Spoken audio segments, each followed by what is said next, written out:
Welcome everyone. For those of you who've been with us in the past, welcome back. And for those of you with us for the first time, we're glad you're here.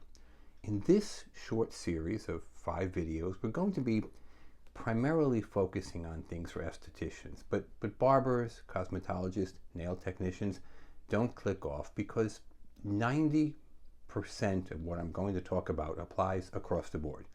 Barbers, cosmetologists, skincare specialists, nail technicians. Because most of the test is about things that apply across the board. Infection control, chemistry, electricity, anatomy. Things that the schools seem to breeze right through. The schools have a tendency to focus on in the field, actually doing the services, which is great once you get your license. The licensing exams tend to focus on other things, and this is why the pass rate is so bad. In these videos, we try to not to teach you to do hair or skin or nails. We're trying to teach you how to pass your test and get a license so you can do hair, skin, and nails. Now, as I said, we're going to start today primarily with estheticians, but before we begin, at the bottom of your screen, please hit the like and subscribe button. This helps us with sponsors. It helps us to bring these free videos to you all the time. Now we're going to move on right directly from there. We're going to begin today with infection control, the most heavily tested section on every exam. Now infection control breaks down into several topics. Okay,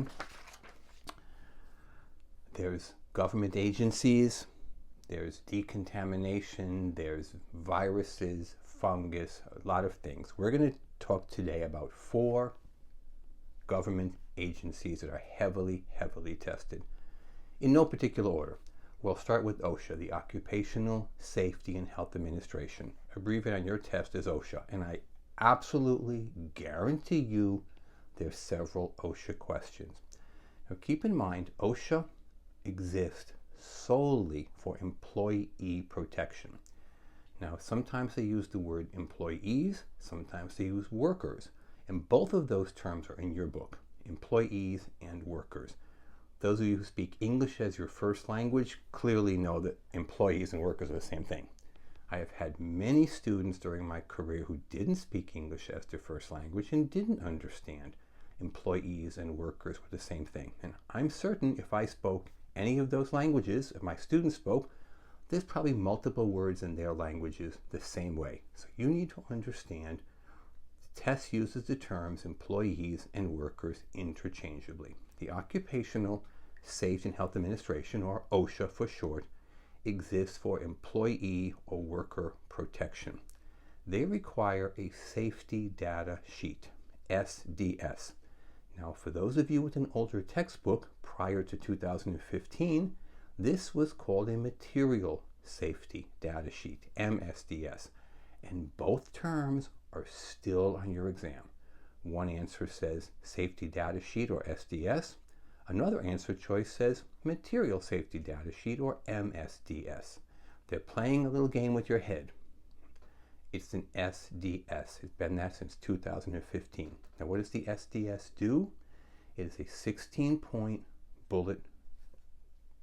bulletin that tells you what the manufacturer knows about their product. Such things as storage, handling, disposal. We've all seen these. I've been thinking about it. We've seen things that say avoid direct sunlight, avoid high heat, avoid freezing. This is the SDS. Now they're going to ask you, where do you get an SDS? You get it from the product manufacturer or distributor. Now here's the tricky part. One question says, who requires an SDS? OSHA. One question says, where do you get an SDS? The manufacturer or the distributor. It's kind of like, I guess you could say, car insurance. Right?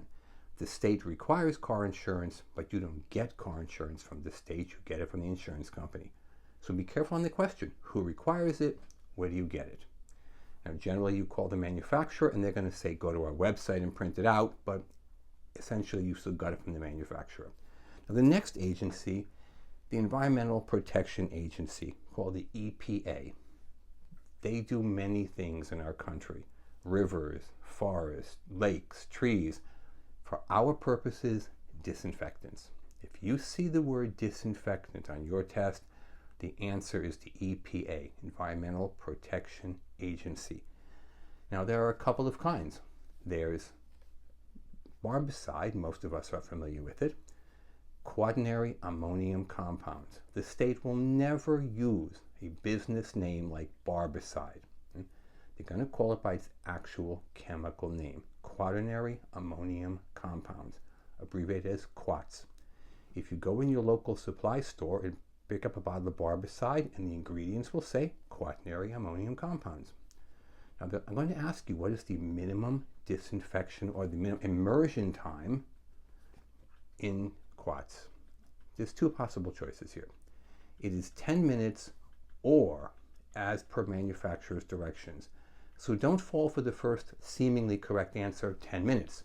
Read down to answer choices B, C, or D, and find the one that says 10 minutes or as per manufacturer's suggested time.